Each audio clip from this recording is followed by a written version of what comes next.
All right. We shall see. All right. Hey, YouTubers. Adjusting my camera.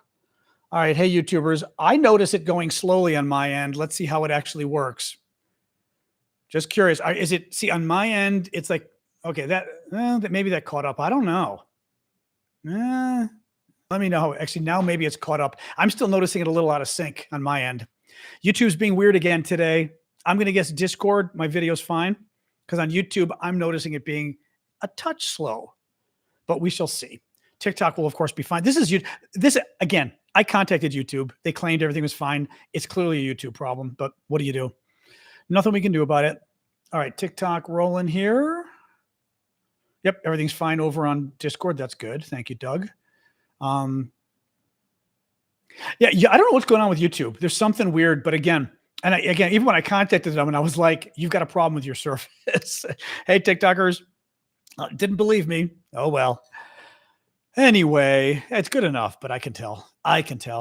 Anyway, good afternoon, all. God, it's hotter than hell here. Today's 74, and which means my apartment's 77. So I finally put the AC on. I was like, ah.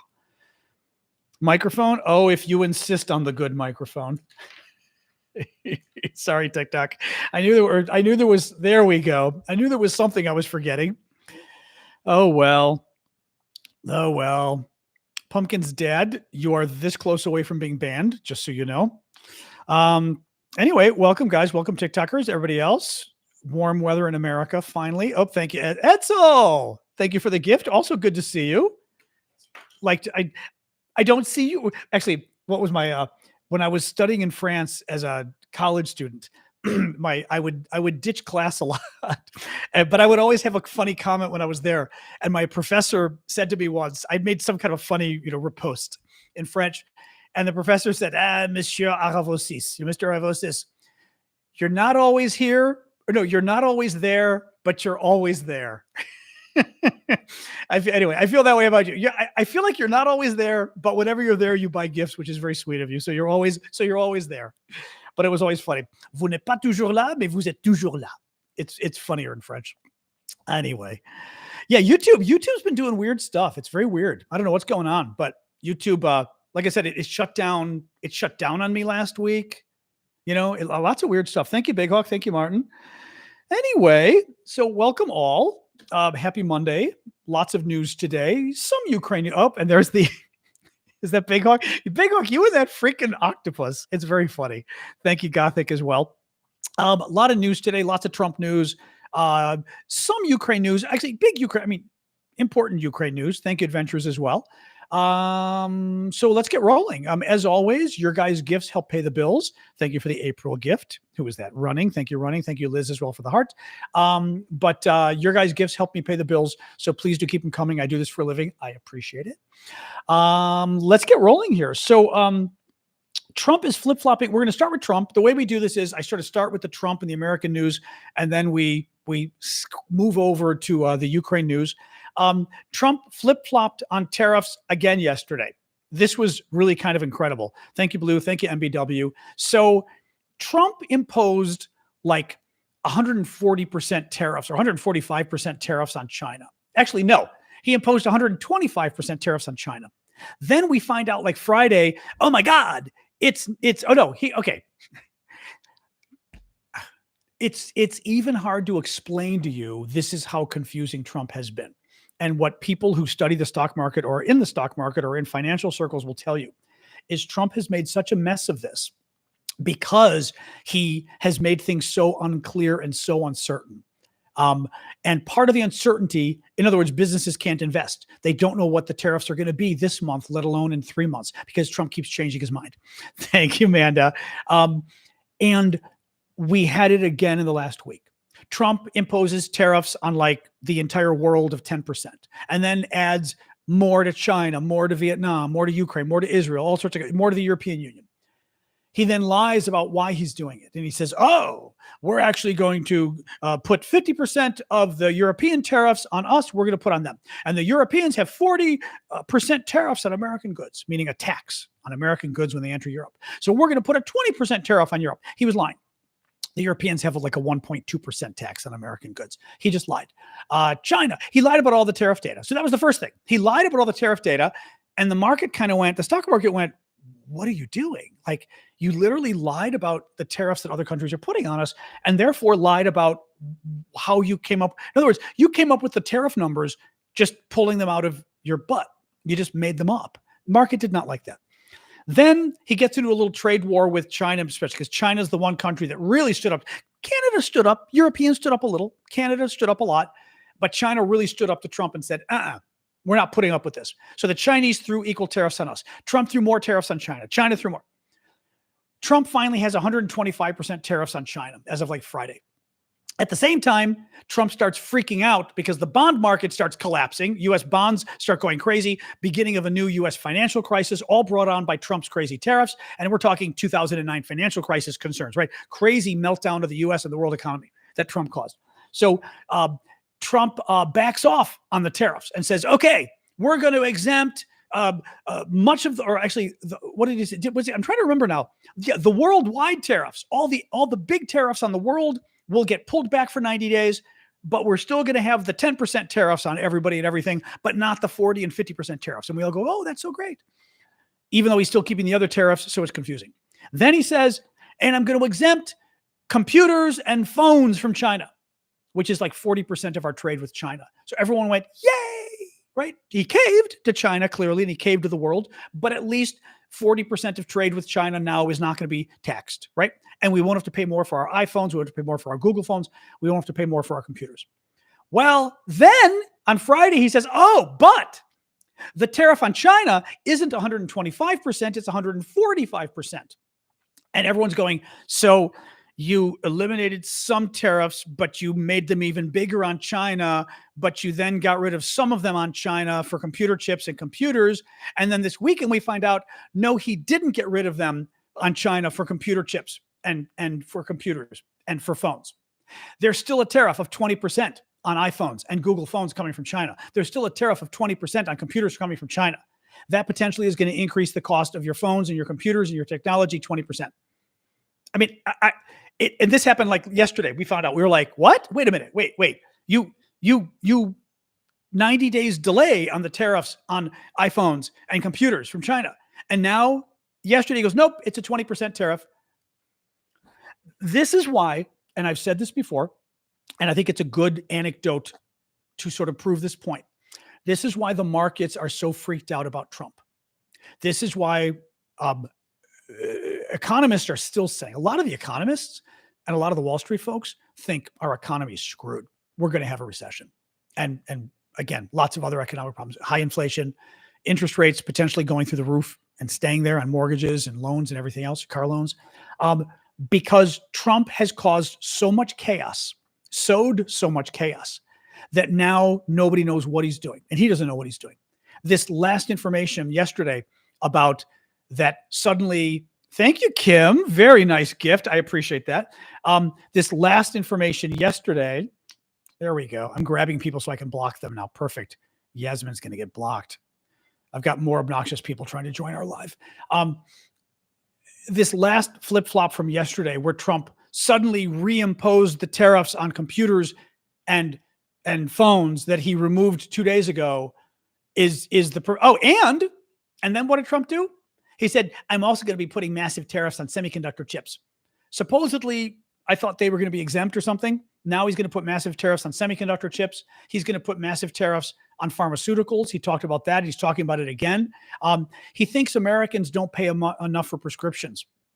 And he doesn't like the fact that we're able to get cheaper cheaper prescriptions from abroad.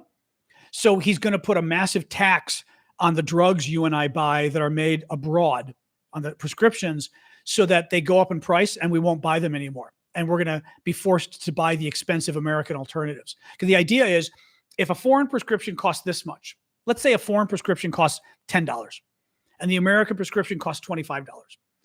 If Trump is able, you'd buy the foreign one for $10. You wouldn't buy the foreign one. You wouldn't buy the American one for $25, right? Trump wants to raise the price of the foreign one, put a super tax on it, and make the price of the foreign one $30. Well, now if the 4-in-1 costs $30, which one are you going to buy? You're going to buy the $25 one. That's the American one. So he's intentionally raising the price of the cheap prescription drugs we get in this country. So we're forced to buy the American prescription drugs, the expensive ones. That's coming soon too. That is going to freak out the markets. It's going to cause problems with the economy because, again, all of this is taking money out of your pocket.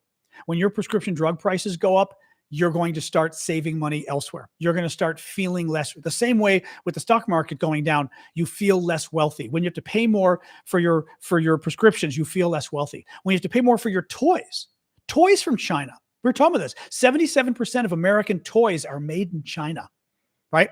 So the tariffs on China have a big difference with that, or a big impact on that as well.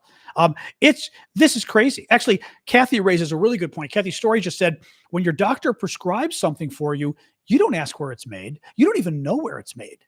I mean, that's the problem. I mean, it is difficult in America, and Europeans may not appreciate this. In America, it's difficult enough when you get a prescription. First of all, your doctor has no idea what the prescription costs. And literally, I was on a statin once, and my doctor had prescribed a new statin that combined two of the other statins. I forget what it was called. And he goes, it's a new one. I really like it because it combines two of the other ones, and he prescribes it. Well, it was like $150 a month. And I went back and I was like, it's $150 a month. And he said, oh God, I didn't know that. Well, let's give you the generic. Well, the generic statin, which was the old one, was $3 or $4 a month. He didn't know. The other problem is, if you go to different places to get your drugs, I got to stop using that word on TikTok, your prescriptions. If you go to the grocery store around the corner, if you go to the grocery store 2 blocks away, if you go to the pharmacy 3 blocks away, each one charges a different price for your prescription, the same prescription. And the price could vary between $15 and $60 or much more. And it just depends where you go. And you don't know. So your doctor says, where should I send the prescription? And you're like, I don't know. And you end up having to call around and check to see who's got the cheapest prescription every time you get a prescription. It is such a messed up system. Anyway, let's keep going here. So stocks overall did a little better today. They went up about 1%, the NASDAQ and the S&P, which is the top 500 US stocks and the top American technical stocks. They went up, high technology, they went up about 1%, which is fine considering they've been cratering for 2 weeks now since Trump announced his tariffs. Not doing great, but doing better. Apple went up 2%, which is okay. It's still cratered as a result of Trump's tariffs, but it's doing a little bit better. The problem, though, thank you, Dawn, for the gift there. Thank you, Laddie. The problem is, as I was telling you guys, that the markets don't know what Trump is going to do next. They don't know, is he going to bring back these tariffs in 90 days?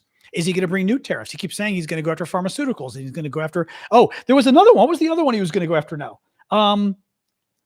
There was some other, car parts tariffs kick in a month. Car tariffs already kicked in. He also, this was great. Again, the uncertainty factor that Wall Street hates. Thank you, Nicola.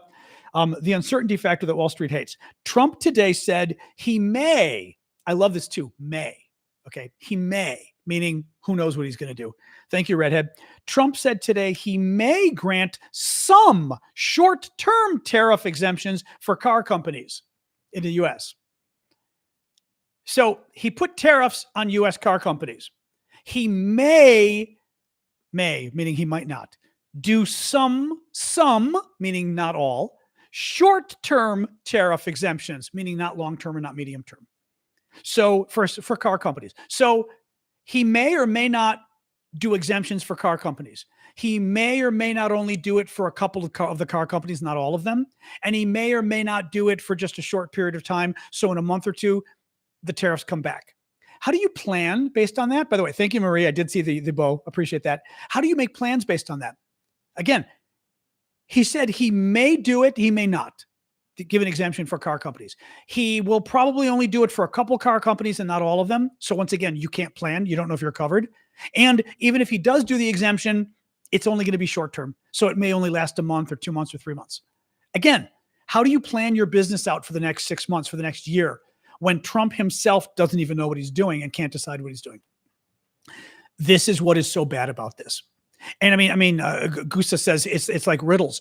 It is like riddles, but it's worse than riddles. Trump is not confusing us because he's so complicated of a person. He's confusing us because he doesn't know the answer. He's confusing us because literally he's changing his mind. It's like, woo, woo, woo, woo, right? Tariff, no tariff, tariff, no tariff, exemption, no exemption, 145%, 125%, right? Phones, no phones, yes, phones. He's literally each day, like, having a cup of coffee or talking to somebody and or he sees a show on Fox News and changes his mind. And the reason it's so confusing and such a riddle is he doesn't know what he's doing and he hasn't decided what he's doing and he keeps changing his mind. It's not like it's a strategy. He keeps changing his mind and it's incredibly dangerous. This is the stuff that Wall Street hates. As I said, this is why so many people in the financial industry are worried about our economy going forward, about a recession, about inflation. I don't think it's deliberate, Redhead. Redhead says, do you think it could be deliberate? The problem with Trump is you kind of have a choice, like I said. Either Trump has a grand master plan and is playing chess with us, and every crazy move he makes is complicated and he's planning 10 or 20 moves ahead, or he's not a very bright man. That's about it. I think we're in our, those of us at the national level who never paid attention to Donald Trump, we're in our 10th year of paying attention to Donald Trump. I think we know who he is. He doesn't play chess, right? We know who the guy is. There's just no issue at this point. He doesn't play chess. He really doesn't. He does not have an economics degree. No, he went to an undergrad university and studied some economics, which is a big difference. He's in any case. He plays checkers. I don't think he plays checkers either. I think he plays shoots. There, Tobin just said it. I was going to say he plays Chutes and Ladders, which is an American kid game for like kids that are age 6. That's more what it is. Hey, Gunnar, good to see you. All right. What else we got here? This was interesting. So China's getting even with us. This was very interesting article this weekend from the New York Times. Listen to this. By the way, TikTokers, please do follow me. I always forget to ask you guys to do that. YouTubers as well. Click the follow button or subscribe button or whatever it is. On YouTube, it might be subscribe. On TikTok, it's follow. But please do. I do post a couple news stories each day. Anyway, so that's a troll. By the way, mods, remember what I told you about the troll comments? About exactly that one. It's a prepared comment. Did you notice? Did you notice now? That's the third time. Different people. That's a prepared comment. Yeah. Just an interesting, sorry. We sort of have discussions with the mods. I almost kind of enjoy this, that you can tell the trolls are given talking points because the same weird talking point will come out of different people. And all of a sudden you're like, okay, that was prepared. Anyway. Yeah. So good job. Thank you. Oh, other thing for the mods, by the way, if you ever go and unblock people, go far back. Don't do it recently. You know this, but don't do it recent. Go back a ways before you unblock people, obviously. All right, let's keep going here. New York Times. This was great, honestly. China, basically, we've been screwing around with China, and China screwed back. Thank you, Mustard, for the gift.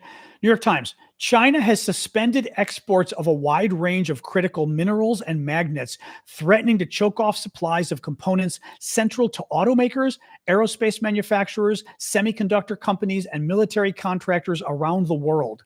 Shipments of the magnets essential for assembling everything from cars and drones to robots and missiles have been halted at many Chinese ports, while the Chinese government drafts a new regulatory system. Once in place, the new system could permanently prevent supplies from reaching certain companies, including American military contractors. The official crackdown is part of China's retaliation for Trump's sharp increase in tariffs that started on April 2nd. So, yeah, we're kind of screwed.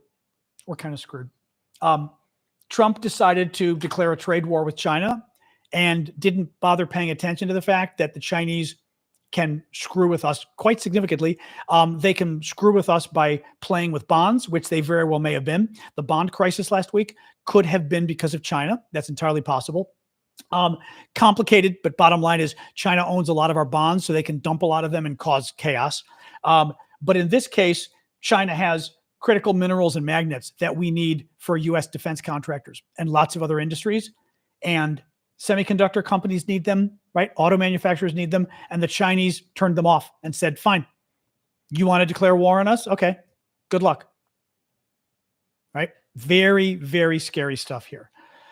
Harvard. So Harvard, this was very interesting.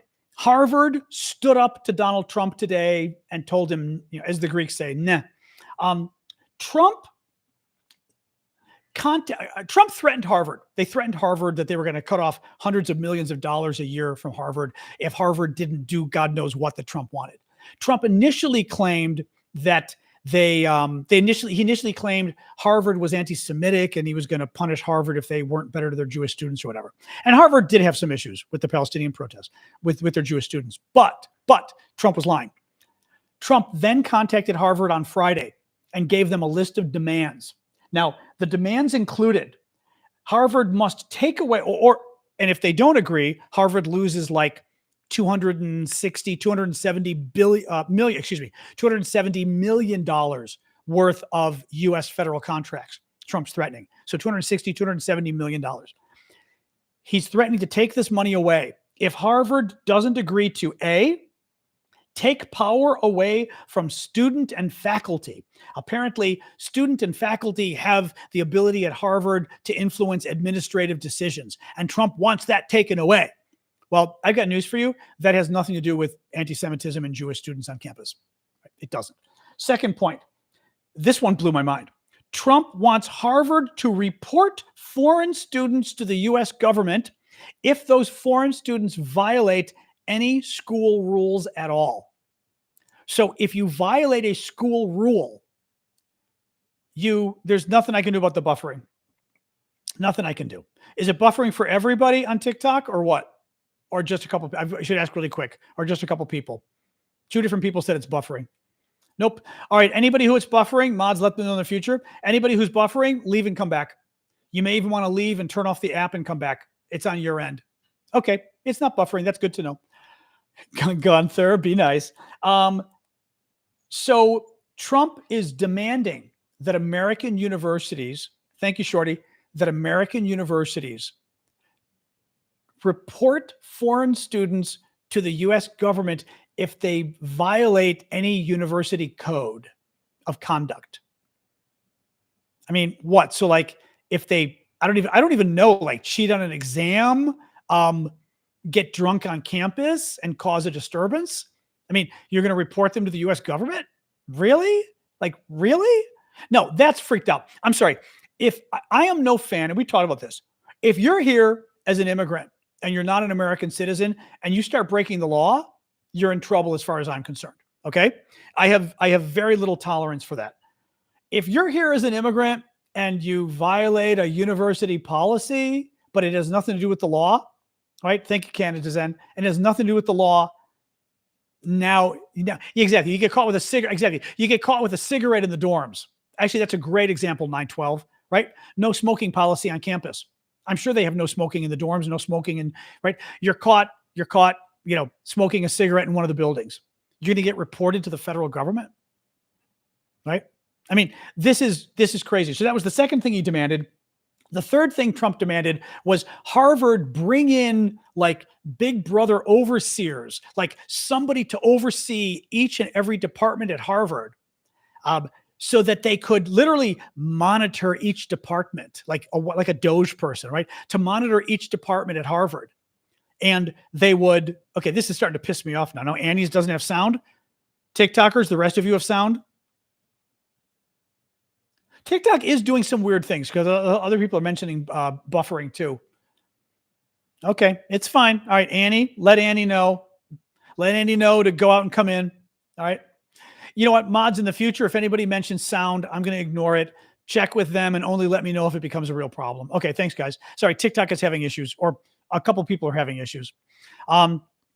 Any case. All right, let's keep going here. So his third thing he wants is to set up these like magistrate overseers over each department at Harvard. And this overseer from the outside is going to control the department and determine whether the department is allowing a diversity of viewpoints. Basically, it's some MAGA person to make sure that Harvard is MAGA enough.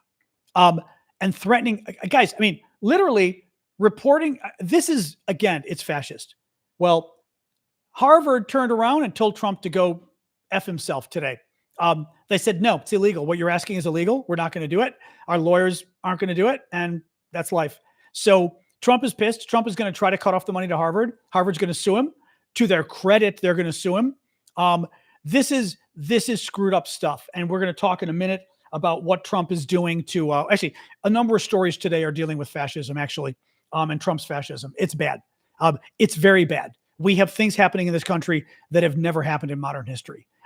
This kind of thing to do to universities is sick. Let me tell you what happened in the Oval Office today. So the wannabe dictator of El Salvador is visiting. Thank you, Canada Zen, for subscribing. Nayib Bukele. He's a wannabe dictator, basically. He's an authoritarian. And he, he's like big on crypto. So like a lot of those people like him, whatever. But he's a wannabe dictator. And he, human rights abuses, things like that. Well, he goes to the Oval Office today and he gets asked about Kilmar Abrego Garcia, who is the U.S. immigrant who Trump accidentally kicked out 2 weeks ago. Remember, they arrested a man, they accused him of being a gang member, and then they kicked him out and sent him to El Salvador. And the court, even the Supreme Court intervened and said, you can't do that. It was illegal. It was in violation of a court order. Trump couldn't do it. And the Supreme Court said that the Trump administration had to facilitate the guy's return. Well, Trump is refusing to ask the El Salvadorans to send the guy back. The El Salvadorans are refusing to send him back. The wannabe dictator was in the Oval Office today. By the way, not wearing a tie. He wore a little sweater. I thought that was cute because the MAGA people were complaining about Zelensky not wearing it. Zelensky does not wear suits and ties ever since the invasion because he thinks it's disrespectful of him to be dressing up and this kind of stuff when his country's at war. This guy is not at war. This guy simply didn't want to wear a tie to the Oval Office. Thank you, Spider. And the MAGA people are okay with that. He's MAGA. Well, he goes to the Oval Office and he gets asked about this guy who, again, El Salvadorian citizen living in the U.S., living in Maryland, arrested, claims he's a gang member. The proof on that is very thin. And they kick him out. And the courts all say you shouldn't, it was illegal to kick him out. The Supreme Court weighs in last week and says Trump has to facilitate getting him back. The Trump people are now saying, A, Supreme Court, it's not their job to tell us what to do. That is a constitutional crisis. The president of the United States does not have the right to tell the Supreme Court what it can and can't do. When the Supreme Court does something, it's done. We have 3 equal branches of government. There is no way, you literally don't get to tell the Supreme Court when it reaches a decision that they're wrong. It just doesn't work that way in America and our democracy. The Trump people are saying Supreme Court's wrong. Thank you, Catherine. They're not allowed to say that. So we're not going to obey them. They're not asking him to return the guy. He was asked about it himself. And he said, let me read this. He said it was preposterous to suggest that he would return a terrorist to the United States. Now, this guy's not a terrorist. There's no evidence he's a terrorist. One immigration judge back in 2019 said that they believe this guy was a gang member. The other judges say they don't think there's enough evidence, that basically there was like one informant, the informant wasn't credible, and they were judging it on the fact that this guy, let me pull this up actually. The information was, where was this?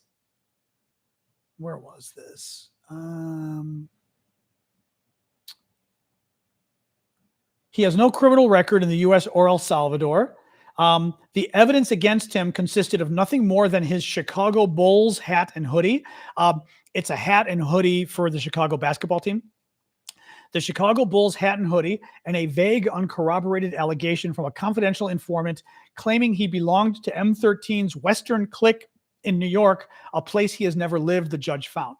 So bottom line is, and this is the problem here, we don't know if he's a gang member. One immigration judge thought he was 6 years ago. The judges most recently to review the case said there's insufficient proof to say he's a gang member. Trump kicked him out anyway. Trump also kicked him out in violation of a court order. The court order that existed already said you can't kick him out. So they violated the court order to do it. The Supreme Court said Trump has to facilitate getting the guy back. Trump is saying we're not going to do it. The El Salvadoran government, the wannabe dictator of El Salvador, who literally is our puppet. I mean, he's around Trump's finger. The dictator said today he's not going to return the guy. He said he's a terrorist. Now, mind you, the first allegation was he was a member of a gang, which isn't a good thing. But the proof is bad. It's not good proof of him being a gang member. There's no allegation about him being a terrorist. Now they're claiming he's a terrorist. The El Salvadoran president says, I'm not going to return him. And the Trump people are saying, well, gosh, if the Salvadoran government won't return him, what are we supposed to do? Right? I mean, bottom line here is we have the rule of law in America. Okay? You can't kick someone out for being a gang member if you can't prove he's a gang member. That's the first problem. If he's a gang member, get rid of him as far as I'm concerned. You can't prove it. You don't have the proof. Second of all, if a court of law says you are not allowed to kick a guy out, then you're not allowed to kick him out because this is America. This isn't Russia. Period. Trump doesn't get to do what he wants to do because guess what happens next? Next, we get a Democratic president who decides to come after you and your family because he doesn't like you and he doesn't care what the courts say and he doesn't care what proof he needs. And the whole idea of following the rule of law is it protects all of us. It protects you and me. It protects Democrats and Republicans. That's why we do that. That's why we follow the rule of law. And that's why it's a problem that Trump is ignoring the rule of law, unique among American presidents. Biden never did this. Obama never did this. George Bush never did this. You know, no president has done this in modern history. Donald Trump is doing it. It's horrible. It's absolutely horrible. Let me go on here. Oh, now Trump. Oh, so speaking again, this has been a big weekend of Trump dictator comments. So now Trump is calling today for one of the major American news networks to be banned. They did two stories last night that criticized him. One was about Trump wanting to invade Europe and take over Greenland, go to war with NATO and take over Greenland. Again, big surprise that broadcast was critical of him. They went and interviewed Greenlanders. You might be surprised to hear Greenlanders were not thrilled. Okay. We're not thrilled about Trump doing this. The second thing was they did a story about Ukraine and Zelensky was critical of him, of Trump and JD Vance. So Trump has now demanded that one of America's largest news networks, CBS News, be banned from the airways. And he directed his employee to do it. He directed the FCC, the Federal Communications Commission, to investigate CBS News and kick them off the air. Guys, that's dictator stuff. That's what it is. You literally can't do that stuff in America. And you don't do that stuff in America. This guy is out of control. We are only 3 months into his presidency. He has destroyed the economy. He's on the verge of destroying the economy. Right? We almost had an economic meltdown akin to 2008 last week. He's caused trade wars with our friends, with our enemies. He's supporting our enemies in Europe and not supporting our friends in Europe. This is very scary stuff. And now he's ordering his agencies to ban news services. Keep in mind remember last week, thank you, Alan, thank you, Little. Last week, he ordered the FBI to investigate 2 of his former employees for criticizing him. One employee specifically, Trump said that the employee said he wanted him investigated by the FBI, among other reasons, and he ordered the FBI to do it. Okay?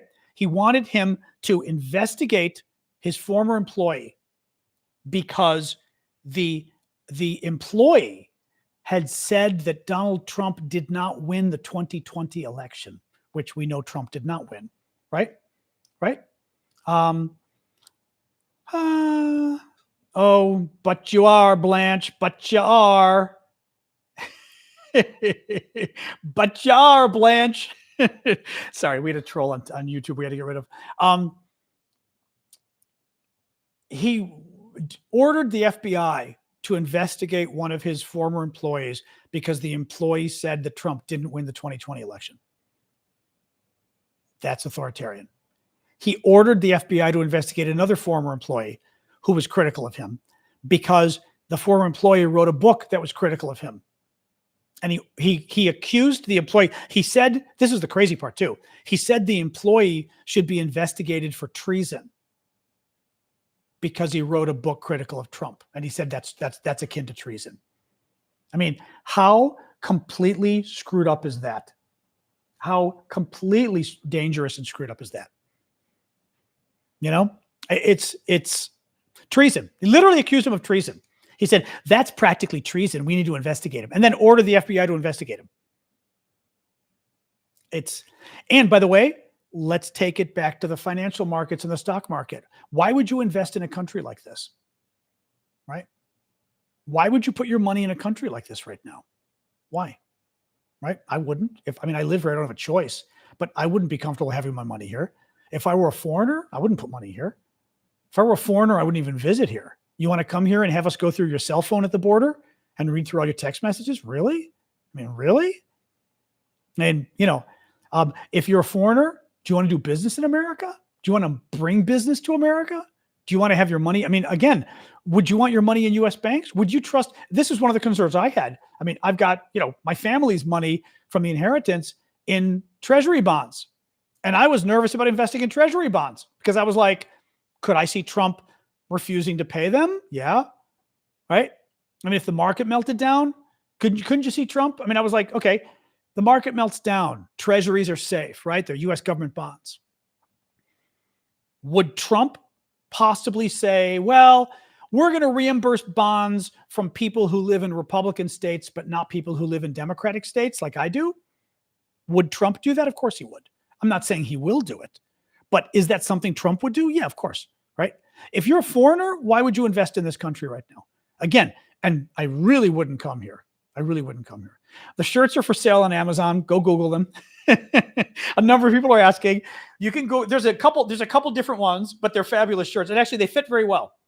I like them. They're nice shirts. They're not terribly expensive, but they're on Amazon. Google dinosaur t-shirt on Amazon, but you'll see there's a couple different varieties. I don't know which one this is, but there's a couple different varieties. They're very, go get them on Amazon. Very scary stuff. Very scary stuff. Where was this? Let me read this. I'm going to read this to you. Almost every week, 60 Minutes, American TV show, news show. 60 Minutes mentions the name Trump in a derogatory and defamatory way, but this weekend's broadcast tops them all, Trump said today. He called on Federal Communications Commission Chairman Brendan Carr to impose maximum fines and punishment for their unlawful and illegal behavior.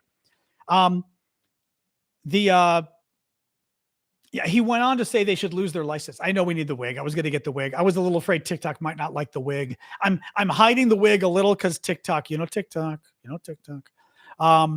come out. Let's see. I do have. Oh, actually, I've got the. You know what I actually forgot about too? I forgot about the big Greek donkey. I've been using the little one. I did forget about the little one.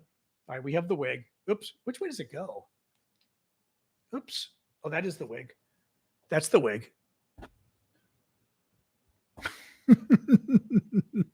We got the wig. We got the wig. Don't worry. Anyway, all right. We've got Ukraine news we'll jump to next. As always, if you want to talk for a second about this news, no wig censorship. We can talk about this news first before jumping to Ukraine. Up to you guys.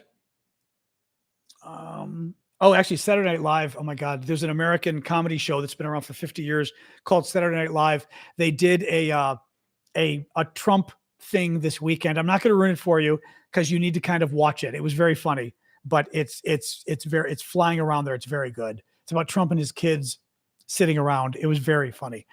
The Associated Press. Good point, Panda. Base Panda says, what about AP? So the courts ordered Trump to stop censoring the Associated Press. So Trump has been refusing Associated Press, right? The sort of biggest news service in the world, or arguably biggest news service in the world, or most important. And Trump is refusing to let the Associated Press come to the Oval Office, go to any events, travel on Air Force One, because the Associated Press is refusing to call the Gulf of Mexico the Gulf of America, which Trump has changed the name. And the Associated Press says, we've got standards for how we determine that. And just because you say it doesn't mean we're going to do it. Also, as they said, you share it with Mexico, so we can't just call it the Gulf of America, because Mexico has a lot of the Gulf of Mexico too, and it's both countries that get to name it. That wasn't good enough for Trump. Trump insisted that they call it the Gulf of America. He's going to pass. So he banned them. They went to court. They won. The court ordered Trump to let the Associated Press back into the White House meetings. Trump has so far refused. They still haven't let them in. Yet another example of them violating a court order. And again, he's 3 months in, guys. I said this during the first presidency, and it's even worse this during the first presidency of Trump. I had said, do not put anything beyond him, right? Do not put anything past him. He will do anything. Anything he can get away with, he will do, right?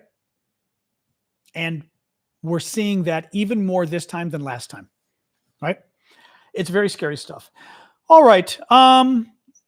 They shouldn't go. Honestly, the press shouldn't be going at all. I think the other reporters, which is also very upsetting, the other reporters should be saying, you know what? We're not even showing up, because the Oval Office, the stupid things he does in the signing his little documents in the Oval Office, just don't show up. I mean, let Newsmax go, right? Newswhack. Let Newsmax go, right? I mean, why should the other, Trump doesn't care about even Fox News. Trump doesn't care about Fox News. Trump wants the New York Times. Trump wants the AP. He wants the Washington Post. He wants the big mainstream credible publications to like him and report on him. He doesn't freaking care about Newsmax and Fox News. They should let only those guys go. Right? Only those guys should be allowed to show up. Say, fine, Washington Post, we're not going either. Reuters, we're not going either, right? Thank you, Danielle. I did not hear, what did he, oh, well, actually there was, I was just going to say, let me read something else I was going to say. Sorry, Vincente. Julie asked if we should fear losing the ability to exit the U.S. at some point. I've been wondering this too. What do you think? Who should lose? Who should lose? Americans? Americans? How would Americans lose the ability to leave the U.S.? I mean, he would do anything he could. I mean, he'll do anything he can to us as far as that goes. To American citizens, I mean, or natural born Americans. If you what's the word I'm looking for? If you naturalized, I'd be worried. He could come after you. I wouldn't be worried, but I'd be worried if you were in a position like mine, right? Where I'm a public figure and I criticize Trump and everything. He would come after me if I weren't born here. I think he could come after me and other people like me. Yeah. Anyway, oh yeah, I was going to tell you the quote. Hold on a second. So Trump is meeting with the wannabe dictator of El Salvador, and a reporter, and maybe it was Caitlin Collins, a reporter asks about letting bringing the guy back from Maryland. Thank you, Jessica, for the gift. The guy back from Maryland who was illegally kicked out of the U.S. and they sent him to like a torture camp in El Salvador. And the Supreme Court told Trump to bring the guy back. Trump is not refusing to do it.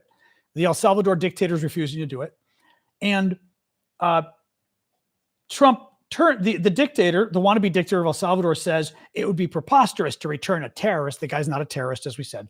Trump then turns to the wannabe dictator of El Salvador and says about the reporters that are there, they'd love to have a criminal released into our country. These are sick people.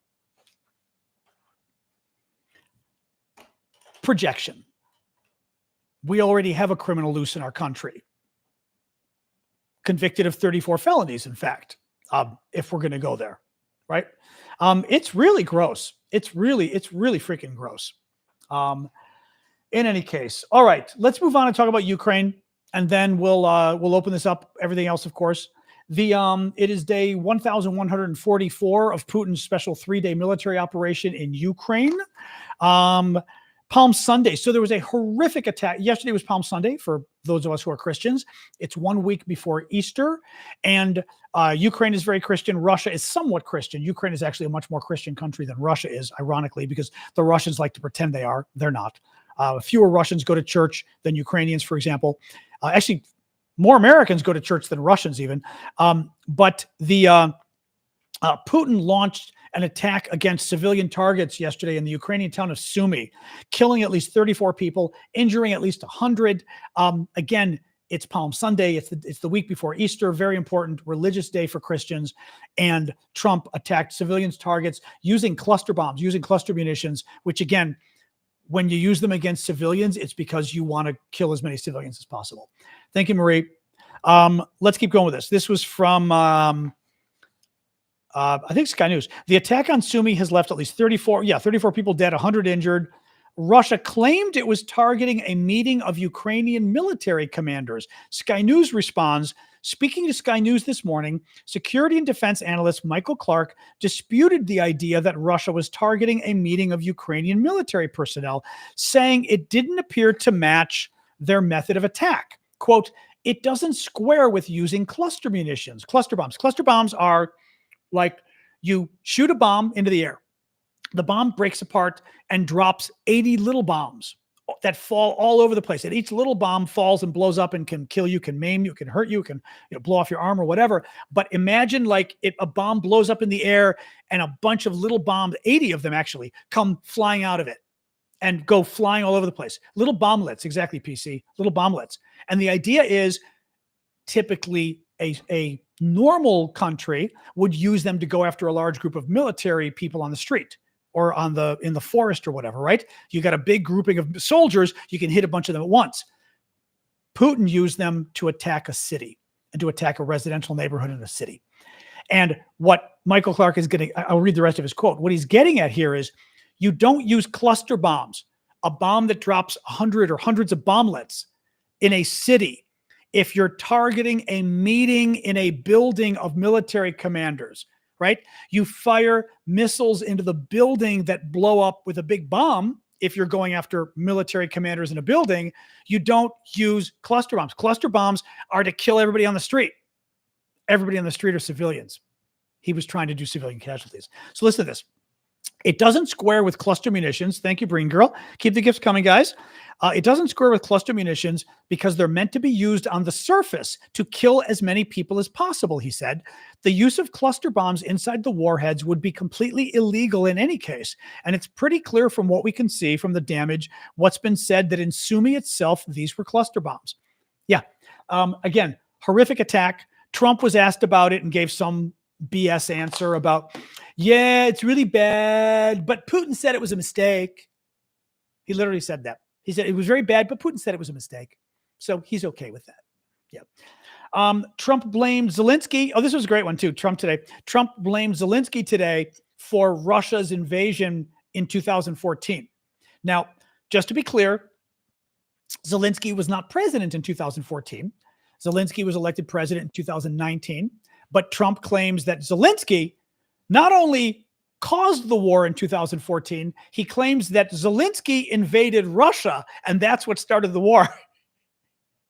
I mean, let me read this. This is Trump's tweet today. I actually got my glasses on for this one. Where's my glasses?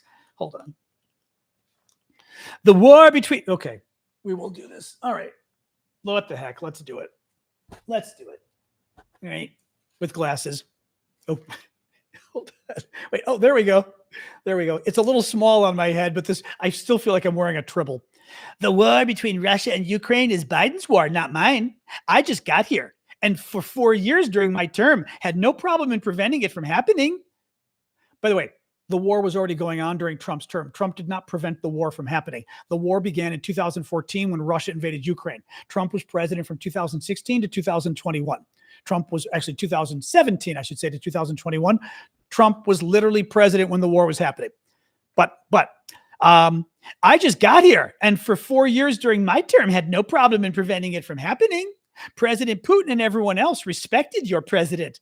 I had nothing to do with this war, but am diligently working to get the death and destruction to stop. If the 2020 presidential election was not rigged, and it was in so many ways, it wasn't, by the way, that horrible war would never have happened. Yeah, the war actually began in 2014, Brainiac. President Zelensky and crooked Joe Biden did an absolutely horrible job in allowing this travesty to begin. Yeah, in 2014, Biden wasn't president, and in 2014, Zelensky wasn't president, but okay. There were so many ways of preventing it from ever starting, but that is the past. Now we have to get it to stop and fast. So bad. So then in the Oval, that was a tweet. In the Oval Office today, Trump accuses Zelensky of not being competent. He says, if Biden were competent and if Zelensky were competent, and I don't know that he is, there was no way that war should never have been allowed to happen. He said Biden could have stopped it and Zelensky could have stopped it and Putin should have never started it. Asked about Zelensky, Trump said, listen to this. He then gets asked about Zelensky, the president of Ukraine. Now, mind you, the war started in 2014 when Russia invaded Ukraine. The war heated up again, or even more so, in 2024 when Russia again invaded Ukraine with even more. They had not left, but they invaded Ukraine with even more troops, right? Thank you, Carrie, for the gift. Keep the gifts coming, guys. Listen to this. Trump gets asked about Zelensky today and says, when you start a war, you've got to know you can win the war. You don't start a war against somebody that's 20 times your size and then hope that some people give you missiles. Ukraine didn't start the war against Russia. Russia started the war. Russia invaded in 2014. Russia invaded in 2022. Trump is taking Russia's side. Trump is literally repeating Russian propaganda. He's repeating, KGB talking points, basically. We've got a problem, guys. And again, I take it back to the financial situation. Are you going to invest in a country like this? Are you going to invest in a country whose leader sounds like, he's got a special relationship with a dictator in Russia? You really want to invest in that country with this kind of stuff? He's literally parroting Putin's KGB talking points. No president in American history has ever said anything like this. Trump has not only said this, but he's repeatedly said he's repeatedly repeated Russian talking points. This is very scary stuff. It's very, very scary stuff. Let's hold on a second here. He's an idiot. Finally, this was not finally. There's a couple other little stories here. The Chinese bloggers. This is interesting. It looks like the Chinese government was not behind the Chinese captives. So the Ukrainians captured some Chinese soldiers fighting for the Russians in Ukraine. And the Ukrainians claimed these were working for the Chinese government. I was a little suspicious that these guys might have been kidnapped by the Russians or tricked by the Russians. They pretty much say they were tricked by the Russians. Listen to this. This is from Sky News. The men who were captured by Ukraine, the Chinese fighting for the Russians, said there were, listen to this. The Chinese men said they saw TikTok bloggers who advertised services in the Russian army. They saw ads on TikTok from TikTok bloggers, Russians, saying you could work in the Russian army and make a lot of money. They said they were unaware that they would be sent to the front. So they were told you can make a lot of money, you won't do combat, which is another thing they told some of the Indians and others that they lied to. One said there were 10 Chinese people in his unit, while the other said there were 2 Chinese nationals in his. They said they were taken from Rostov to Donetsk to eastern Ukraine, and from there to the front lines by trucks. The men said they wanted to warn other Chinese people not to go to Ukraine. Quote, Russia isn't that strong and Ukraine isn't that weak, one of them said. I thought that was very interesting. Somebody fighting with the Russian army wanted to point out that the Russians aren't as strong as you think they are and the Ukrainians aren't as weak as you think they are. I thought that was very interesting. They said that military service is seen as a high status occupation in China, and some are tempted to go to Ukraine because they can't become soldiers at home. In China, the media promotes listen to this. In China, the media promotes friendly views of Russia. So people trust the Russians, they said, and the media only reports Russian victories. One said he was a firefighter in China and the war pays a lot more. But he added, once you're here, there's no way out. It's a trap. The last thing was last week, these guys said, the other thing, they said they're getting treated much better by their Ukrainian captors than they did by their fellow Russian soldiers.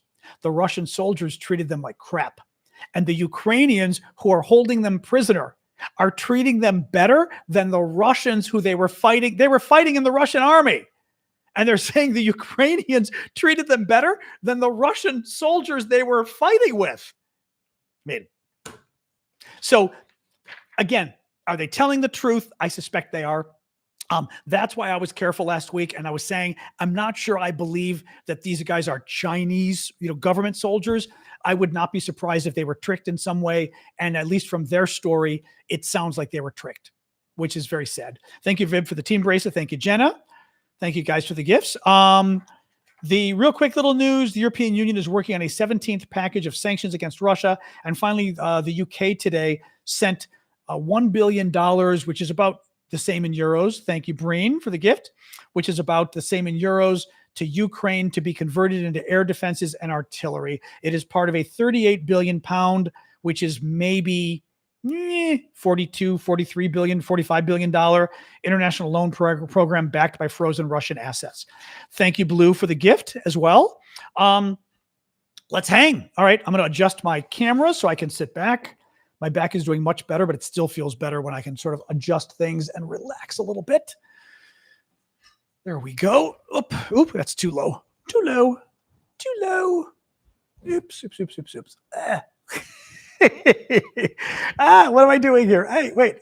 There we go. I'm having issues with my camera for TikTok. There we go. That's better. All right. Anyway, so welcome everybody. This is our hangout period.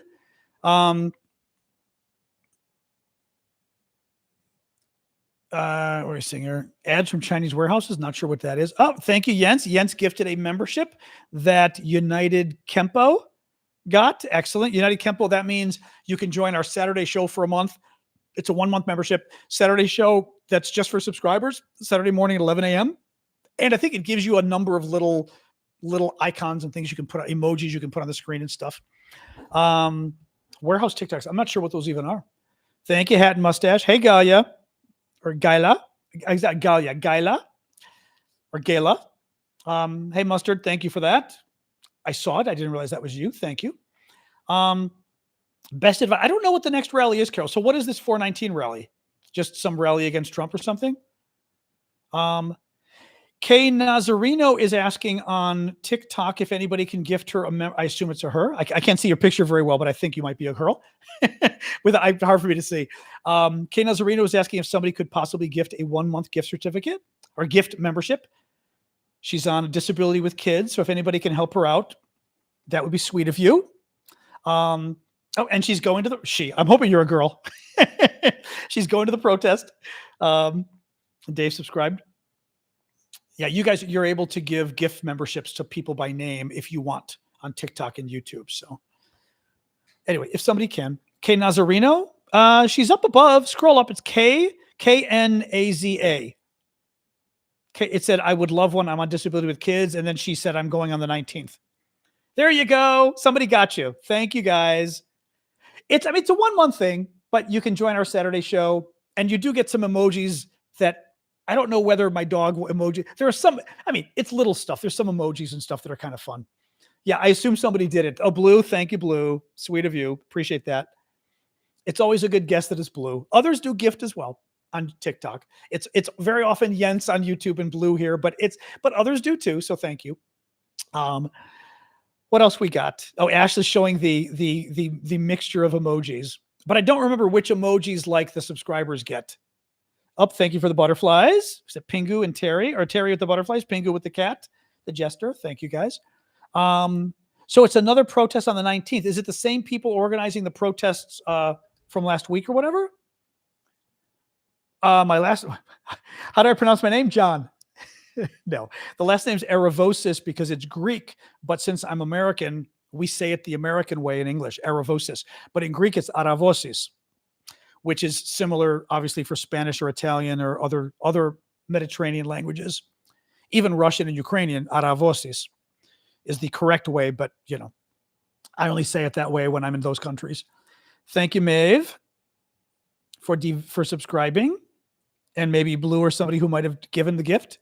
Now, I had heard it might have been on the 20th or the 19th. Or Croatia. Well, I was going to say Croatian. No, I do love it. God, that's such a cool gift, Annie. Thank you. The Day of the Dead mask is so freaking good. And they only did it on like the last day. They should have had that mask up like for a week or so before, you know? It's such a cool protest. So it's the 19th or the 20th that are these protests. Yeah, but I don't think he's declaring martial law. I mean, he's again, Trump will get away with whatever he can get away with. And that does worry me. It's a soft A, yes, because all A's in Greek are soft, Arctic for my last name. All A's are ah. It's like Spanish. All A's are ah. Or French as well, right? Aravosis in French. It's the same ah. Thank you. Who is that with the spring pig? Ashley, thank you. Should we start to be concerned about getting out of the U.S. at some point? Thank you, Smurf. I mean, the thing is, it's a tough thing to answer because I don't want to say what Trump is doing doesn't matter. Like for a lot of you, it may not matter. What I mean is, and the Soviets and others got away with this, you know, for a lot of people just trying to live their lives, maybe they don't care if they lose freedom of speech. Maybe they don't care if people go to jail and people lose their businesses for criticizing the president, right? Maybe for a lot of people, they just figure, you know what, I'm just not going to criticize him. I'd rather just do my job, right? So he may not come after most of you, right? MAGA people won't come after most of you. But I do fear he's hurting the economy. I do fear he's raising prices. I do fear he's actually caused long-term damage to the U.S. economy. And what I really worry about is, I've said this before Trump.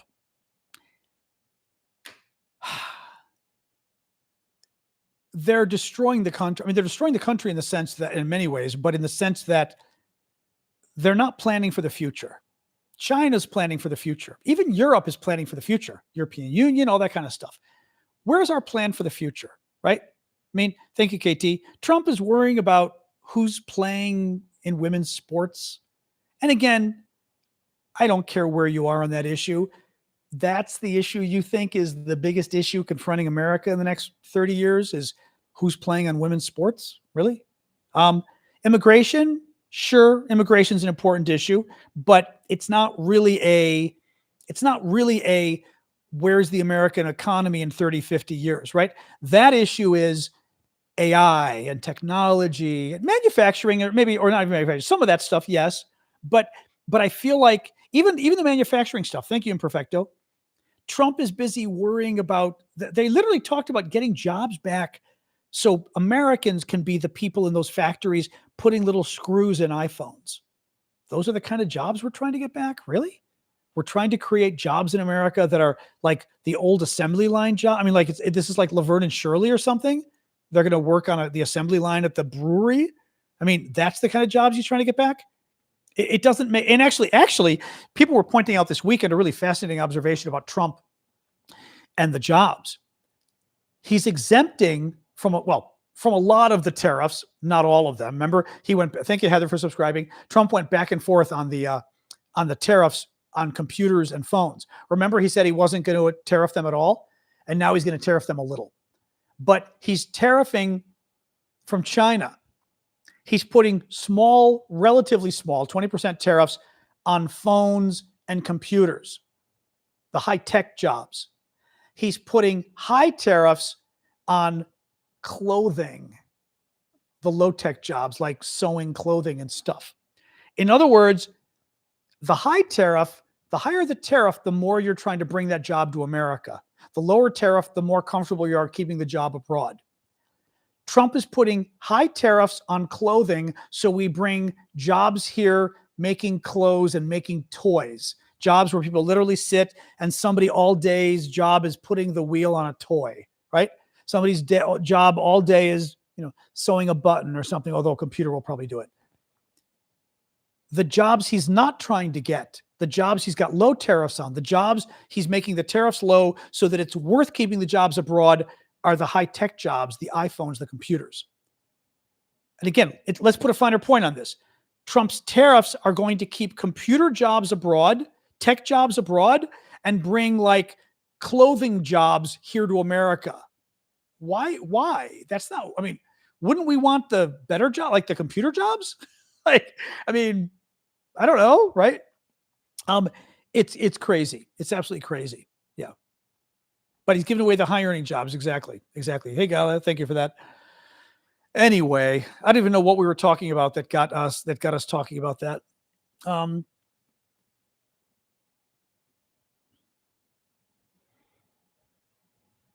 Well, that's a good point too. Terry says factory jobs are for immigrants that are no longer here. Well, exactly.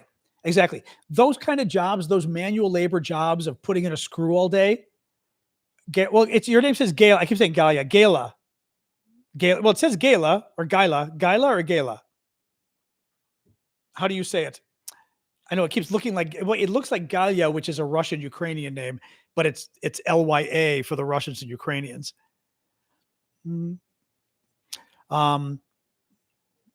Anyway. But yeah. The thing is, exactly. The irony is he's trying to bring, well, first of all, two problems. They're bringing back jobs that AI is going to do anyway. So they're not bringing, and they've even admitted it, that goofball Lutnick or whatever the hell his name is had said that it was either him or Brett Bessent or one of them said that, oh yeah, the jobs we're bringing back. Okay. I don't know how I said it. Gala. Okay. One of the Trump's guys said that the jobs we're bringing back are going to be filled by AI anyway. Well, then why bring back? Okay, gotcha, Gala. Why bring back the job? I mean, it's nice for us to be taxed here, but you're not creating jobs in America if you're bringing back jobs that are going to be done by AI. That's not jobs. That's computer stuff. So, okay. He doesn't know what he's doing.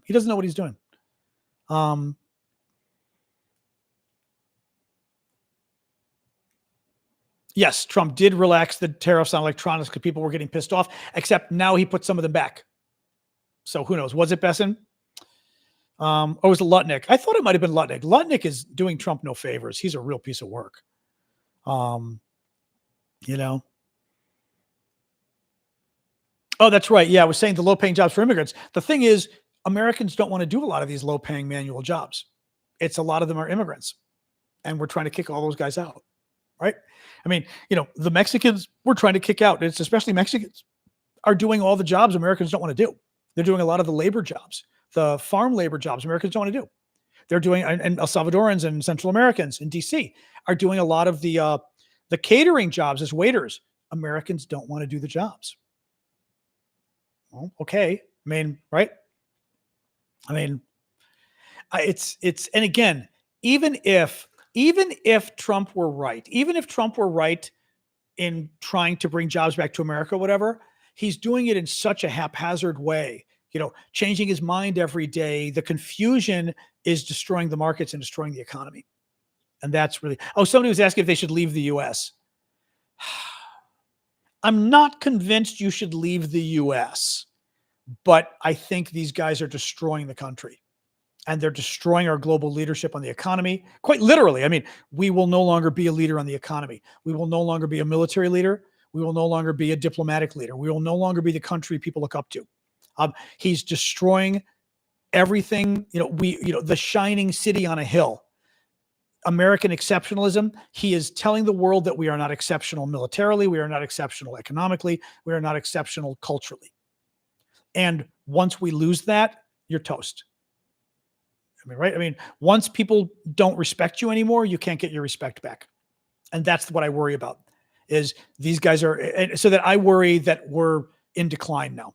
I mean, he talked about make America great again. America had problems, but America was doing pretty damn good. Now we are a nation in decline. And I don't know how we're going to get out of it, because we have a political movement that, has its origins in fascism in many ways. And seems to not respect our system of government, not respect our system of economy, right? Not respect our culture, not respect our friends and allies. They do respect our enemies. I don't know how you survive. You survive as a country, but you don't thrive as a country with that. That's the problem. It's very dangerous. And as a foreigner, forget it. I wouldn't come. I absolutely positively would not come here as a foreigner until Trump is gone. Absolutely not. I don't think it's safe for you guys. I really don't. You know, and there's other nice places in the world. I mean, you know, want to learn English? Go to Britain. You know, not that they're very nice to foreigners either, but better than we are right now. Don't know who that is, Lisa. You know, I mean, who knows? I don't know. I mean, again, I'm not recommending people leave, but Canada's the obvious place. I just don't know whether Canada wants us, but Canada would be the most obvious place for Americans. Because we speak the language in most of the country. Culturally, we're similar, although, as I've said, when I go to Canada, it always fascinates me because it looks like Canada, it looks like the US, but it's not the US. Like, we like to think Canada is just like us. I don't think they are, but it's the most culturally similar, probably. I'm going to guess. I've never lived in Canada, and I visited, but not enough. But I'm going to guess. I don't know, Arctic, I don't know if you've been here enough, but is the U.S. the closest? Are Canada and the U.S. the closest culturally of any countries? Probably. He says we aren't like you. Yeah, but in terms of who's closest, though, that's what I'm saying. That's what I mean. Or at the very least, for an American, the country that's closest culturally to America is probably Canada for an American, is my guess. Don't know who that is, Gayla. Yeah, Arctic says we're not the same, but we are the closest. That's my thought. Yeah. Or the United States of Mexico. Actually, Mexico is called the United States of Mexico, Peter. That is the name, you know. I assume you're not being funny. That is the actual name of Mexico. Estados Unidos de Mexico. But now, interesting. Lynn says we're closest to the UK. Interesting. So if Canadians feel like that for a Canadian, you feel like your culture is closest to the UK than the Americans? Other Canadians agree? I'm curious. Arctic says Americans are nice but not polite. The Brits are polite but not nice. Oh, wait, are polite but nice. You mean polite but not nice. We are nice and polite. He says, I came from Ontario? What, Ontario, you mean? And we were Americanized in Ontario. Okay. Interesting. Australia, God only knows. Oh, United Mexican States? Yeah, well, depending how you say it, but it's Estados Unidos de Mexico. I'm pretty sure it's how you say it in Spanish, which would be United States of Mexico. Unless it's Estados Unidos Mexicanos, maybe? Oh, I got another guy I get to ban when we're done. That's good. Mohammed, you're so getting banned. Like, estamos? Australia. I can't imagine we've got a lot culturally in common with Australia, though. You know? Hey, I didn't vote for him. Estados Unidos Mexicanos. Okay. Estados Unidos Mexicanos. So United Mexican States. I guess that's true. Yeah. I guess that would be United Mexican States, I guess. It's probably how you'd say. Yeah. Sweden and Norway are the most similar to whom, Oliver? To Canada? I can't imagine that being true. Hello, dog. What you doing? Oops, she's climbing back into her bed. All right. Not begging for water, though. I did give her water before the show started, but she's not really doing the water thing tonight. That's good. Solek says, I grew up on the border watching lots of Canadian broadcasting TV. Yeah, it depends probably in Canada and the U.S. where you live, you know? Yeah, it depends. Exactly. It depends. Hey, Shawnee. Depends where you live in the U.S. and Canada. Canada's closer to the French? Not in English-speaking Canada, I'll bet you not. I would think. Estados Unidos Mexicanos, sí. Okay. Gracias, señor or señora, since user 804 doesn't give me an idea of gender. You get Canadian radio stations in Cleveland? That's funny. Oh, correct. I mean, Jerpachi also mentions you underestimate what it's like to be an immigrant leaving the U.S. That's very true. It's not easy living in another country and moving. I mean, It's just not. I mean, I've done it before. In France, I've never lived anywhere else long term, but France I did. It was not easy, and even it's love hate. It's not easy. Um, you know, Atlantic provinces are more British. Same with the British Columbia. Yeah. Yep. So Ontario and the Western provinces are more Americanized. Oh, that's interesting. Oh, interesting. Okay. Huh. All right. Interesting. Um, UK is easy, you think, culturally? Well, UK, because of the language thing, it's got to be easier for Americans, I would think, than France. Just because, like, I'm fluent in French, but it's still, even when my French was even better than it is today, it's still getting into a complicated conversation was still not always the easiest in French. You know what I mean? Like a really complicated conversation, like an intellectual conversation would drive me a little nuts because I couldn't express myself the way I wanted to. And I'm very fluent.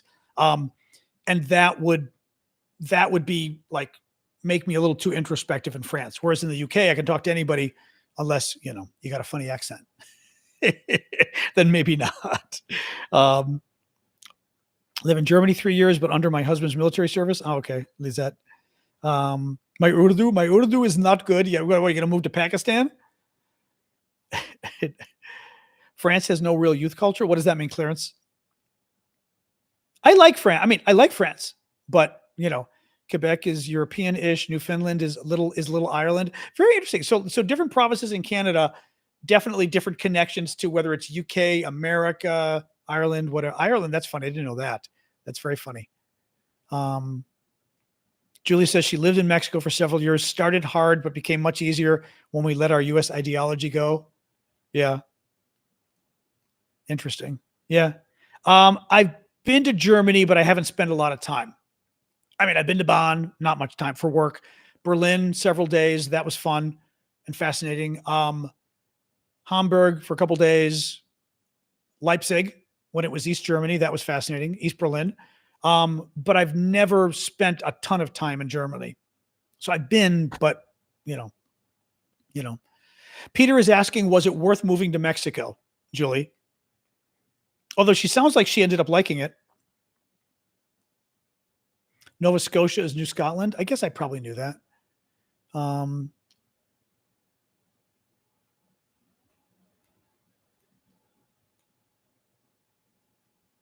What else? Julie says, yes, loved it and will return. Okay, there you go. As you're an American, Julie, I assume. Are we similar to Germans? God, I doubt it. I don't, Americans are a weird, I mean, yeah, so Julie says yes. Oh, yes, she's American. Yeah. Americans are a weird mix because I don't have timestamps on here unless I set times. Let me see. Okay, I will set the timestamps. There we go, 7:19. American loyalists came to Ontario and they helped settle the West after the Revolution, the War of 1812. Also, all those from the Underground Railroad. Okay. What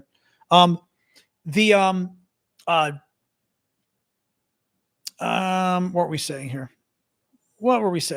Sorry. Before Arctic so rudely interrupted me. I'm kidding you. What was I talking about? The Americans. The problem is as far as like what Americans, what culture we emulate in Europe or we're closest to. I wonder, maybe not though. I wonder if we're too much of an amalgam for Europe. Because I mean, what I mean is like, I'm from Chicago. We're different than people from the Northeast and people from the West and people from the South. And I don't know whether our and maybe now we're more similar as the country gets more, older or whatever, or with communications. But I wonder whether it would be easier for certain Americans than others to live in another country. You know what I mean? Like what I mean is, would it be easier for New Yorkers than somebody from the South? Or would New Yorkers do better in the UK, but somebody from the South might do better in France? I don't know, or something, right? So I don't know whether that is an issue too. Because Americans are so different. Then again, maybe the French and Europeans are that way too. Maybe the Londoners are so different from people from Birmingham or something. You know what I mean? I don't know. I don't know. I don't know. You know, I love that. Sorry, we got another. I love the trolls. I love the trolls who say I talk too much. It's a podcast. It's a podcast. Like I could stop talking, but then it would be kind of boring. I could pantomime.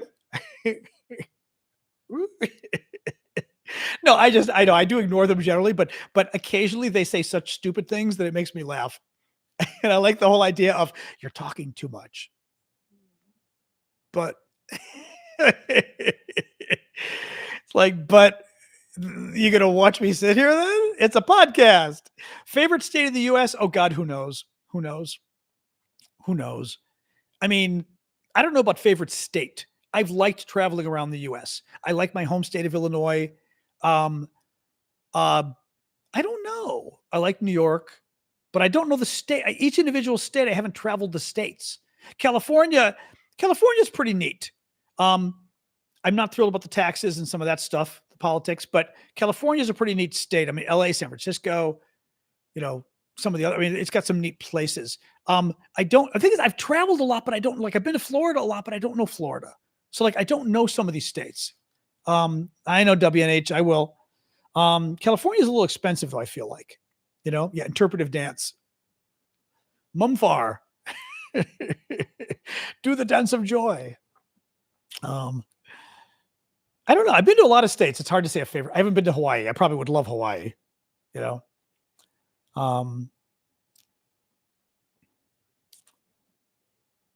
Yeah, I would skip going to the States right now, Arctic. I just think, what's the point? And you know what? Exactly. Don't pay. I mean, why spend your money here? Don't do it.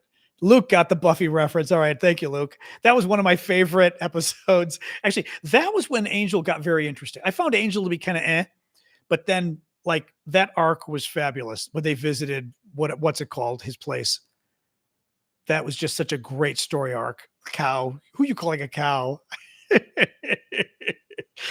I mean, oh my God.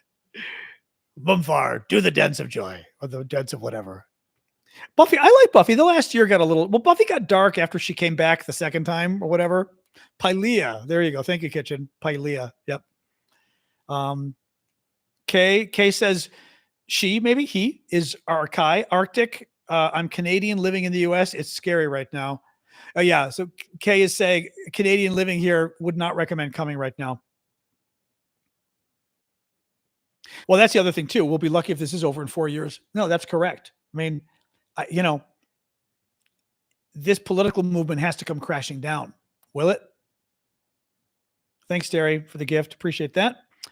I don't know that it will.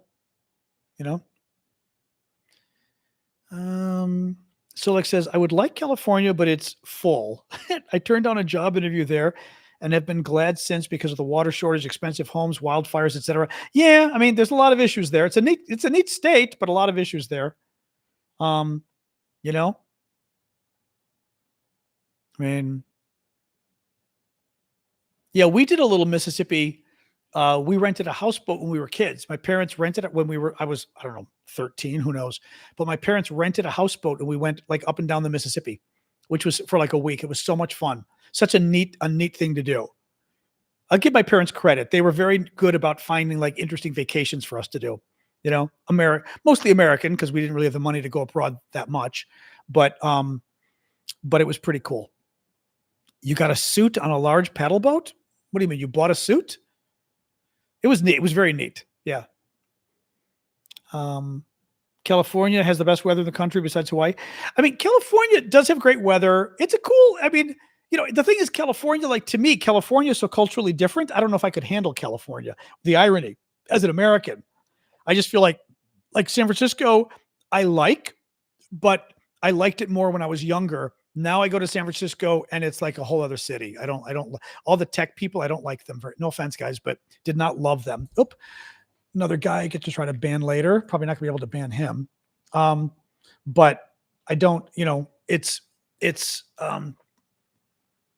I didn't love San Francisco. LA was weird the first time I went. I haven't been back. LA is a bit odd, but it's a beautiful state. And I imagine some of the other cities are just gorgeous. You know, the taxes are pretty bad. I'm not thrilled about that. Um, you know, um, I just found LA weird. I mean, it was just a little too zen in a weird way for my tastes. Um, you know, visit South Dakota. I do worry that South Dakota might be a little boring for me. I think I would like the regular guyness of South Dakota. Like I like meeting nice people. I might get a little bored, however, unless I'm really living near the internet. Is there an international airport in South Dakota? Near the airport, at least. Um, oh, I know, Terry. I mentioned today that the president of Salvador was not wearing a suit and tie. I mentioned it. Oh, yes. Kansas City. I've been to Kansas City, Missouri. It was a tad small for my tastes. I assume you might mean Kansas City, Kansas, then, because Missouri was infinitesimally small. No, no, not Kansas City, Missouri. I've been to, wait, no, Jefferson City. I was in the capital. No, it was Jefferson City, wasn't it? Not Kansas City. Jefferson City. Right? What's the capital of Missouri? Is it Jefferson City? It was this big. it was very funny. I remember asking if they had if they could recommend a restaurant near my hotel, and they were like, "Well, we don't have a lot of restaurants here. There's a new one. It's Italian." Italian, which I thought was funny. It's Italian, and I went, and it was called Alexander's. It was named after Alexander the Great. It was Greek. And they thought it was Italian. It was a Greek restaurant, and then they thought it was Italian. And I was like, okay, that's okay. But it was funny. It was very funny. Nobody answered my question. Is it Jefferson City? I think it is. I was randomly in Southern California when the wildflowers were in bloom. It was beautiful. I felt like Julie Andrews, The Hills Are Alive. Yep. It is Jefferson City. Okay. It was, I mean, the food was nothing special. I sort of introduced myself to the owner. I was like, "Oh, I hear you're Greek."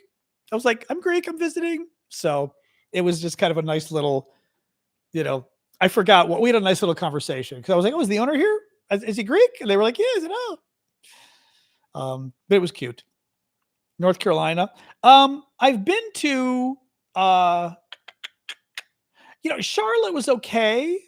Charlotte was nothing. I mean, Charlotte was okay. I don't know if the rest of North Carolina is more interesting. Callum keeps trying to get me to go to North Carolina. But I don't know. I've got to find somewhere to go. I don't like DC. And honestly, it's too expensive. I don't want to live here. I don't want to retire. Honestly, and the crime and everything else is just not a safe town. I mean, I don't know. I just really don't know. I don't know. I don't love it here. That's why I keep thinking abroad, but man. Actually, there's all sorts of other issues moving abroad too. If you've got Roth IRAs, a number of European countries don't recognize Roth IRAs. There's all sorts of crazy shit too that you've got. France does. The UK may, but that's a whole other issue. A lot of crazy stuff. Move to Sweden. Sweden is so freaking expensive. There's no way I could afford, unless you find me a Swede to marry. I couldn't afford to move to Sweden. Too expensive. Way too expensive.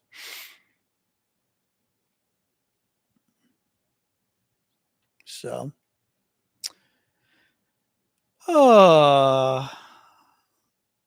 Charlotte's big and expensive now. Wow. The size was okay. It was cute. I thought Charlotte was pretty. I mean, nice, but yeah, not Kansas City, Missouri, Jefferson City. That's right. Yeah. No, it was Jefferson City because I was surprised at how small it was. Small. It was very small. I have visited Sweden twice. Woo, boy. Expensive place. Oh my God, it was expensive. I am hard pressed to think of a more expensive place I'd been to than Sweden. Japan in the 90s, maybe. I don't think so though. Sweden's so expensive.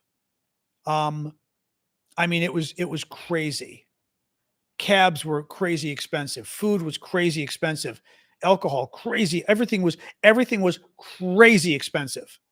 South Italy, and now South Italy is fabulous. I love Italy. You kidding? What are you doing down there, Jonathan?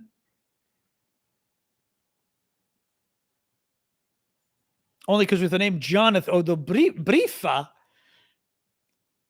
that can't be Italian. Although it could read Italian, but with Jonathan, I'm kind of thinking, no, Brifa? Is that Italian? I mean, it reads Italian, but at the same time, I'm like, huh. Italy, of course, doesn't recognize my Roth IRAs. That's a problem. I mean, it really is a problem, but who knows? Greece, yeah, who knows? Who knows? Norway is supposed to be much more expensive than Sweden, even. Guess how to pronounce your name? Well, Sork looks like Sorka, which makes me think you're Irish. Ha! Ha! Am I right? Am I right? Just because I had a roommate who was Sorka from Ireland. Sorka Brady, still trying to find Sorka. There you go. Still trying to find Sorka. Anybody know Sorka Brady? Probably my age in Dublin. Lovely woman. Lived in the U.S. for several years in Washington, D.C., worked for a bank. So if you know Sorka, find her for me. But that's funny. That's very funny. Except only because I know Sorka. Otherwise, I would have gone, Sork? What the hell's that? Or Sorch. I know this about Roth IRAs because I read, Andy. Every European country treats it differently. They have to have tax treaties with the U.S. Unfortunately, a large number of European countries treat Roth IRAs as regular investment accounts. So when you take the money out, they treat it as if you took money out of an IRA and they tax you. I kid you not. It's crazy. France does not. The UK, I think, does not. There might be some Scandinavian countries that recognize the Roth. Italy does not recognize it. A number of countries do not. A large number of countries do not. It's bad. It's bad. Oh, you're from Dublin. Oh, if you can, please do. Only because I looked all over social media and couldn't find her. I found some company she used to work for, messaged them. They didn't get back to me. But Sorka was lovely. Just a lovely woman. Smart, fun, interesting. But she was our roommate for a couple of years. And we had a group house in Washington. But she worked for Citizens Bank back in the early 1990s. Yeah, maybe.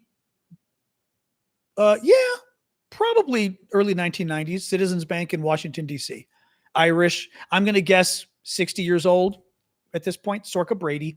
But with a name like Brady, too, it doesn't really narrow it down, I don't know how Canada handles Roths. You've got to Google it and see. Canada might be okay with Roths. I've got to remember. But it's I don't want to get into all the complicated stuff, but a Roth IRA basically is a retirement vehicle in America where it's after-tax money. So when you take the money out of the retirement vehicle, eventually you don't pay taxes on it. So it's a nice way to basically retire. I mean, it's tax-free, which is nice. So, but Afghanistan, I don't think I'll be retiring there.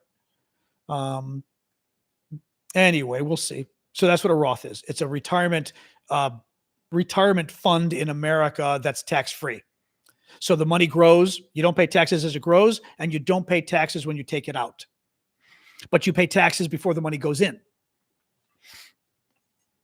Brian says it's like a TFSA in Canada. Okay. I don't even know if they've got do they even have anything similar in Europe? Also, because it depends on how I don't even know how retirement works in Europe because you have pensions and all that kind of stuff. You know what I mean? But if you can put money into a private retirement fund and not pay taxes when you put it in, like get a tax deduction, and then you pay taxes when the money comes out, that is a typical IRA for us. You have to take a certain amount per year for a Roth. I'm not sure what you mean. No, not after you retire. If that's what you mean, no. Roth, the money can stay forever. You've got to take out of a regular IRA once you hit now the age might be 73. You've got to take a certain amount of money out each year. But that's a regular IRA or a regular 401k, not to get too complicated here. Lynn says Canada, it's RRSP, Linda is saying. But yes, a Roth, RMDs, but I didn't want to get too complicated for people. Roths do not require you to take money out. A regular retirement fund IRAs, 401k retires you to start taking money out when you hit now it might be 73. Oh, it depends, Ricky. Ricky asks, what's the max anyone can save pre-tax for retirement? It depends. It depends how much money you make. The more money you make, the more you can save. Kind of unfair in a way. It also depends on where you work. It's sort of different. It's different every job and everything. Yeah. So there isn't a set amount, but it also is contingent on how much you make, which, as I said, is a little unfair because it's a little weird. Like, it's easier to put money away if you make a lot of money than if you make a little, because even if you make a little money, you may not have money to put away at all. Like, it's a very complicated, the system's a little unfair, you know? What do you do? But we don't have a lot of pensions in America anymore. Oberlin says, in the UK, I think we have ISAs where you put money in for retirement. Yeah, Callum knows something about this. It was complicated. I don't know. Arctic says, Americans living in Canada are subject to tax on Roth IRAs, but we do have a tax treaty. You have to make a special election under Canada-US tax treaty. So it's complicated. Bottom line is, it's complicated. You know, do you recommend keep savings in a 401k? I mean, in principle, yes. It depends how old you are. Generally speaking, as an American, generally speaking, you should put as much money away as you can, because we don't have retirement funds in this country. We've got Social Security, which is okay, but in trouble. So as an American, they recommend you should put as much away as you can to start with. Second of all, if your company matches you, put even more, because that's free money. So in general, that's always the advice here. Put as much away as you can. Norway's very expensive, Frankie. I mean, again, I don't know what it is for Roths, but I haven't even looked because it's so, again, I'd have to marry a Norwegian or a European who's got money, but I couldn't afford to live in Norway.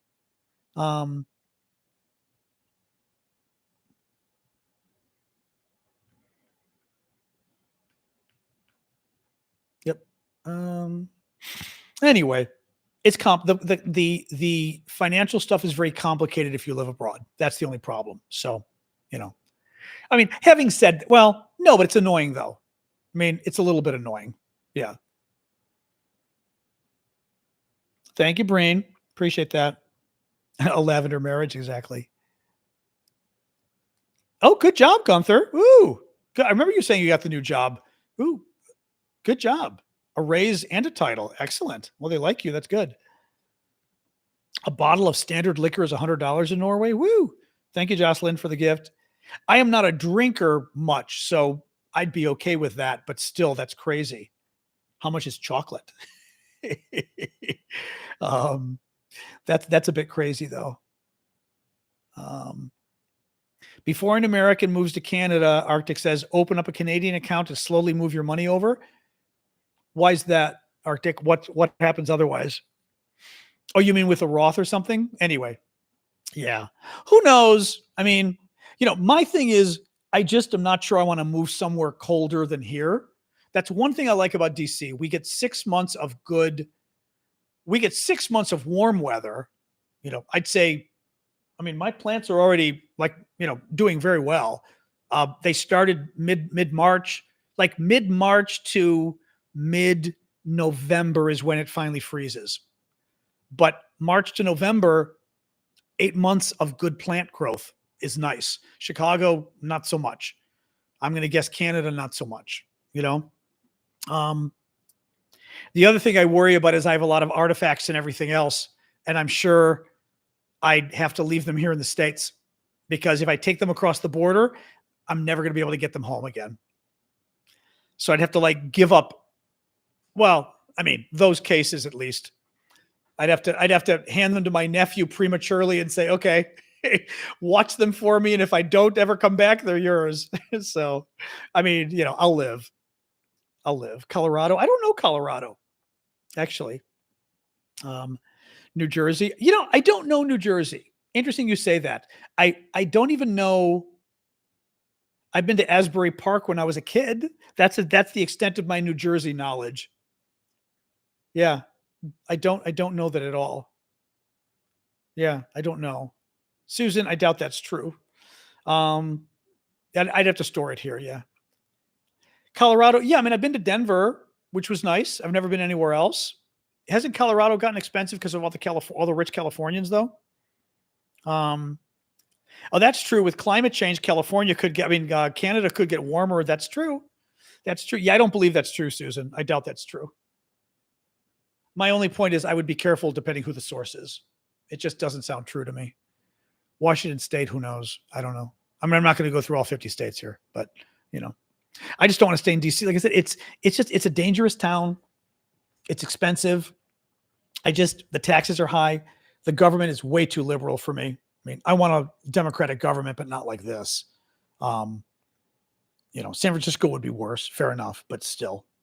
But yeah, I just don't like this town. I mean, it's rats and crime and ugh.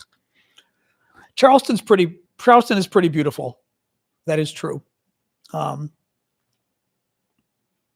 That's true. Now that's true. Moved to Montreal and snowbird down in Mexico. Now that's true. That's true. That's actually my friend Matt has been last January. He rented an apartment in Buenos Aires for a month and just went to Argentina for a month and just shuttered his house, went for a month and loved it, which isn't that's a neat idea. Because with Airbnb now, you can rent a place. I mean, my nephew Anthony was renting places. He said Japan was very expensive. Everywhere else was not bad. So like when you retire, you could just rent a place in Indonesia for a month, rent a place in Greece for a month. It's a neat idea. It's a really neat idea, So, I mean, of course I have the dog. Someday when I'm dog free, I'm not going to wish it, obviously. But I'll start traveling like that, Exactly. Congress, rats and crime. Exactly. Yeah. Peru. Can't wait to go to Peru. Anyway. All right, guys, it's 1:45. You know what? We've been doing this for an hour and 45 minutes. I'm going to sign off. Thank you for joining us today and hanging. TikTokers, make sure you follow me before you sign off. I do several updates throughout the day. As you can see, I've got 3 videos on TikTok right now. Otherwise, thank you guys. I guess everyone's gone off of Discord already. TikTok or YouTube, number of you folks are still there. TikTok, you guys are still there. Even when you don't know, thank you for informing me even when you don't know you are. Well, I hope I'm informing people generally, but thank you, Andy. That's true. I don't know what you know and what you don't know. Very true. I try. All right, guys, I'm going to sign off of Discord first, then TikTok and YouTube. You guys are next, and I will be back tomorrow at 6:00 Eastern time, US. I know Sasha will live forever in our hearts. All right. All right, Discord is gone. YouTube, see y'all. Oops, hang on. End stream. And then TikTok, you are next.